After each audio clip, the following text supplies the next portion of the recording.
Ayan guys. Tapos ko na binilihan si Dugong ng pagkain niya sa kainta.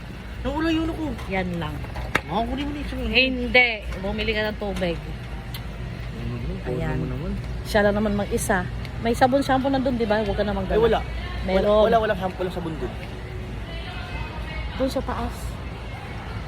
Meron doon. Sa taas.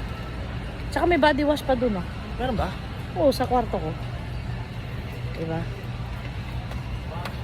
Ano yan? Diyos, anong bata? Ma. Kumuha ka na ng gardenia. Oo. Kami na yun din. Pupunta din naman si EG doon. Pucha. Dadaan yun pag ano. Yan.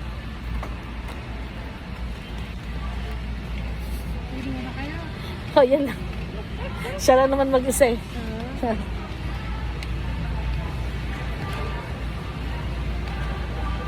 Kumuha siya ng ano, gardenia. Yan. Babaunin niya sa kainta.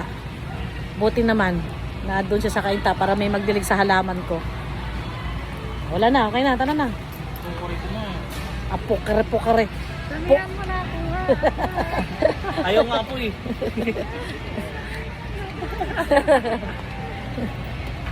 Lagay ka ng lagay.